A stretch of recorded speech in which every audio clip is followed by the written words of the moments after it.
la capitale d'un royaume de Chine, il y avait un jeune garçon nommé Aladdin. Son père venait de mourir sans lui laisser un sou, et à 16 ans, Aladdin se trouva dans l'obligation de faire vivre sa mère. Mais Aladdin ne savait rien faire.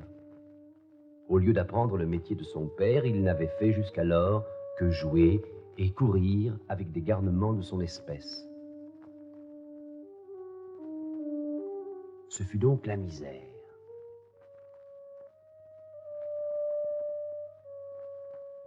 Or, un jour qu'Aladin jouait sur la grand-place, un étranger l'aborda. « Mon garçon, ton père ne s'appelle-t-il pas Mustapha? Et n'est-il pas tailleur? » »« Oui, monsieur, mais il vient de mourir. »« Oh, malheur, malheur, mon frère, mon pauvre frère. Le ciel n'a pas voulu que j'aie la joie d'embrasser mon frère avant qu'il meure. Oh, comme tu lui ressembles. Je suis ton oncle, mon enfant.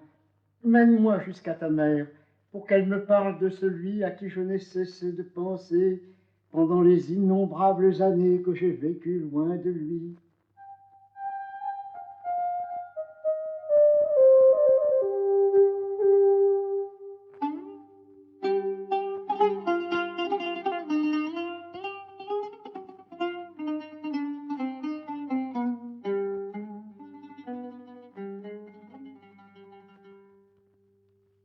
La mère d'Aladin fut étonnée d'apprendre que son défunt mari eut un frère, mais il lui apportait de si beaux présents, à elle qui était si pauvre, qu'elle n'en douta presque plus.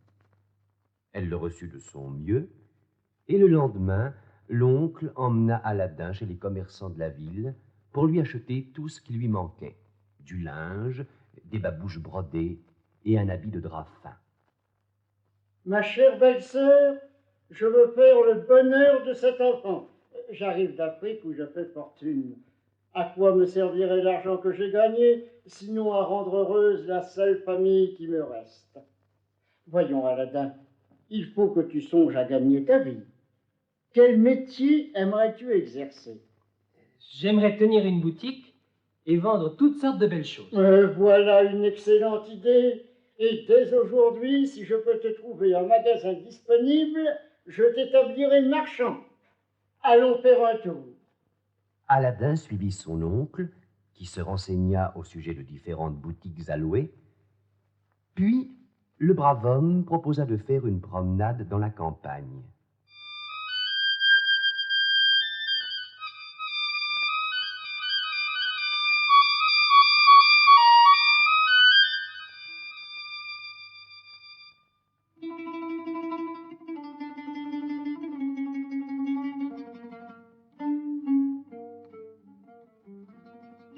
Ils marchèrent longtemps.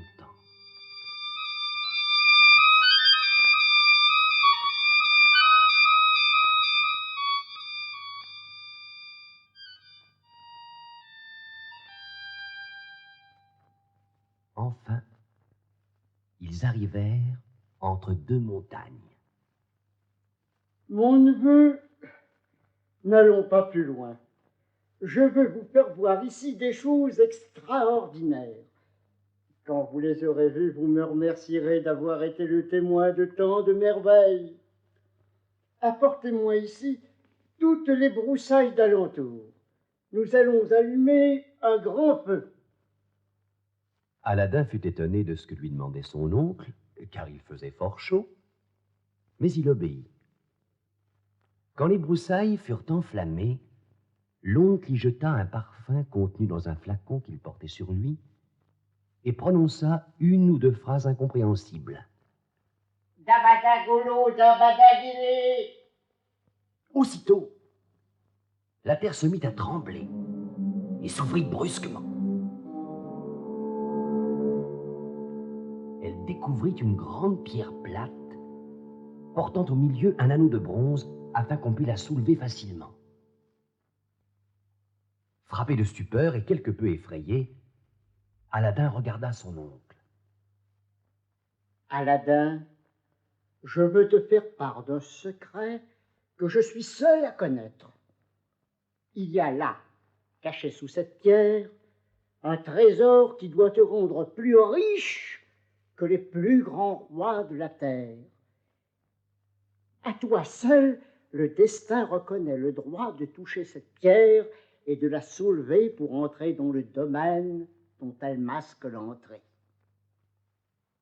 Point par point, tu exécuteras les ordres que je vais te donner. Et une fois en possession du plus grand trésor du monde, tu m'en remercieras jusqu'au dernier jour de ta vie. Pour commencer, glisse cette bague au 3e doigt de ta main gauche. Au comble de l'étonnement, Aladin obéit. Puis, attentif aux ordres de son oncle, il souleva la pierre et découvrit les premières marches d'un caveau.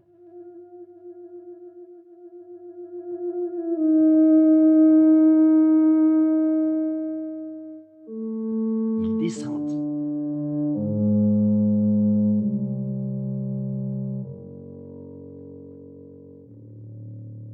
Il franchit une porte ouverte qui donnait accès à 3 grandes salles.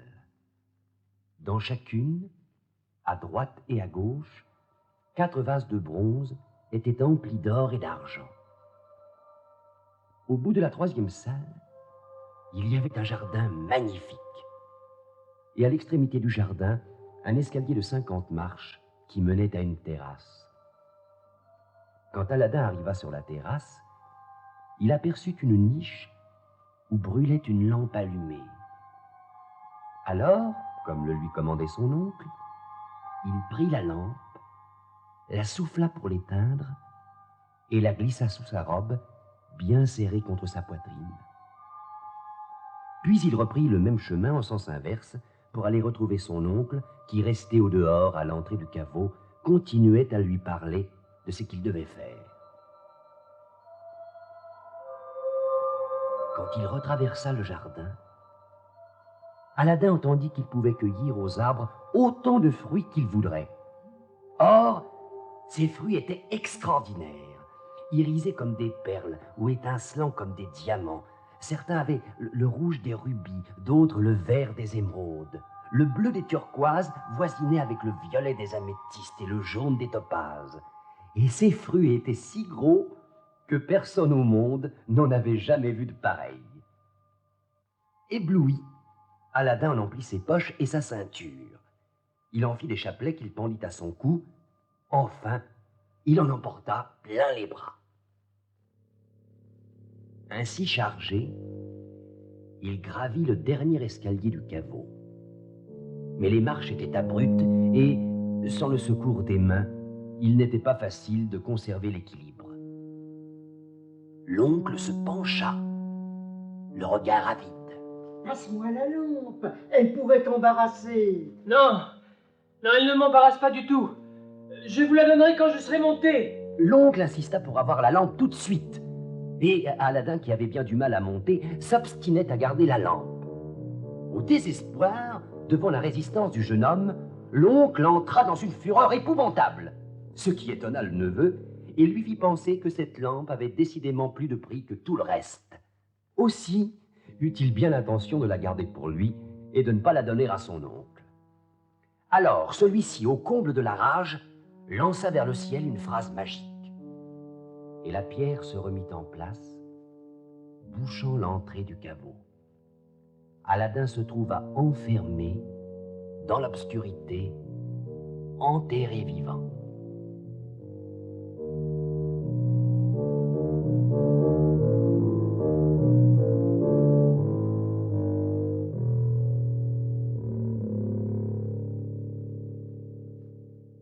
Vous allez dire que c'était là un oncle bien méchant. À la vérité, cet homme n'avait jamais été l'oncle d'Aladin, mais un magicien d'Afrique qui avait appris dans ses grimoires l'existence du fabuleux trésor de Chine. Alors il avait entrepris le voyage, et ses pratiques de sorcellerie lui ayant révélé qu'il ne lui était pas permis d'entrer lui-même dans le souterrain, ni de toucher de ses propres mains au trésor, il s'était adressé à Aladin, qui lui avait paru un garçon sans esprit ni méfiance. Aussi, furieux de s'être trompé sur ce jeune homme, qui en fin de compte était moins bête qu'il n'en avait l'air, s'était-il dépêché de refermer sur lui l'entrée du souterrain, de peur que quelque curieux ne les aperçût et que le secret ne fût rendu public. Il avait perdu la partie, et sans plus attendre, il reprit le chemin d'Afrique, en laissant Aladin à son triste sort. Au fond de son caveau, le jeune homme criait, hurlait, suppliait. Mais silence total. Alors il se précipita vers le jardin. Mais il se heurta contre les portes qui s'étaient refermées comme par enchantement.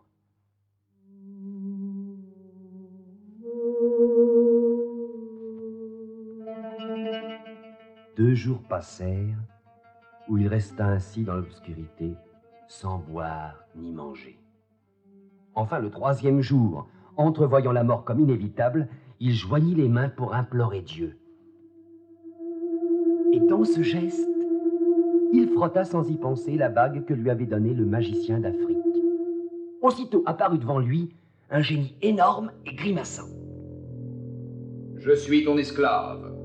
Que veux-tu? Je vous en supplie, monsieur, faites-moi sortir d'ici. En un éclair, la terre s'entr'ouvrit.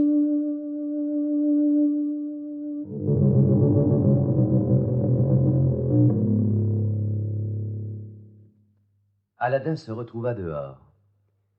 Il était encore tout ébahi de ce qui venait de lui arriver quand il rentra à la maison, à la grande joie de sa mère qui depuis 3 jours était folle d'inquiétude. Il lui raconta ce qui lui était arrivé et déposa dans un coin la lampe et les fruits dont ni l'un ni l'autre ne devinait la valeur réelle. Puis il alla se coucher et dormit jusqu'au lendemain. À son réveil, il se sentit des crampes d'estomac. Oh mon Dieu, que j'ai faim. Hélas, mon pauvre enfant, il n'y a rien à manger, je n'ai pas d'argent. Ces jours-ci, j'ai filé du coton. Attends-moi, je vais essayer d'aller le vendre. Ne vous donnez pas cette peine, ma mère. Passez-moi cette vieille lampe que j'ai rapportée hier. J'en tirerai bien de quoi déjeuner et peut-être même de quoi dîner. Elle est bien sale. Attends, je vais la nettoyer un peu. Elle prit de l'eau et un peu de sable fin. Mais à peine eut-elle commencé à frotter la lampe qu'en un éclair apparut un énorme génie. Je suis ton esclave. Que veux-tu? La pauvre femme ne peut répondre. Elle était évanouie de peur. Mais Aladin répondit à sa place. Nous avons faim. Apporte-nous de quoi manger. Le génie disparut. Le temps que la mère d'Aladin eut retrouvé ses esprits, et le génie réapparaissait, chargé d'un grand bassin et de 12 plats d'argent emplis des mets les plus fins dont tous deux se régalèrent. Dès lors, Aladin comprit qu'en vertu d'un don magique, la lampe, après avoir été légèrement frottée du doigt, était à même de faire apparaître un bon génie, et que ce bon génie était capable de satisfaire en quelques secondes tous les désirs, quels qu'ils soient. C'était donc bien cette lampe que le magicien africain voulait posséder. Aladin remercia le ciel de la lui avoir donnée, et comme vous le pensez, il ne se fit pas faute de s'en servir. D'abord pour manger, puis pour vêtir sa mère et donner un peu de confort à leur pauvre logis. Or, un jour, Aladin vit passer la fille du sultan, et il en tomba amoureux. Je dois vous dire que la princesse Badroul Boudour était d'une grande beauté. Il supplia sa mère d'aller voir le sultan afin de lui demander pour lui la main de la princesse. Mais mon pauvre enfant, tu es fou. Allez voir le sultan, ma mère, je vous en supplie. Demandez-lui pour moi la main de la princesse, sinon j'en mourrai. Tu n'es qu'un pauvre gueux. Comment oses-tu seulement lever les yeux sur une jeune fille de sang royal? Non, je ne suis plus un gueux, car vous emporterez les fruits merveilleux que j'ai rapportés du jardin enchanté. Et quand le sultan les aura admirés, il estimera que c'est là un présent royal, bien plus beau que tous ceux qu'il a reçus jusqu'ici. Aladin ne se trompait pas. Quand sa mère se présenta au palais, on ne voulut pas la laisser entrer. Mais elle montra les fruits de pierres précieuses qu'elle apportait au sultan. Alors on l'introduisit dans la salle du trône, et le souverain fut ébloui. Quand la demande en mariage fut faite, Ma bonne femme, je suis prêt à donner la princesse en mariage à ton fils. Mais comme elle est ce que j'ai de plus cher au monde, et que je ne veux l'engager qu'à un homme de haute fortune, dis à ton fils que la princesse lui appartiendra dès qu'il m'aura envoyé 40 grands bassins d'or massifs, portés par 40 esclaves noirs, conduits par 40 esclaves blancs, jeunes, bien faits, et tous habillés magnifiquement. la mère d'Aladin rapporta à son fils les désirs du sultan. Et notre amoureux frotta aussitôt de son doigt la lampe merveilleuse.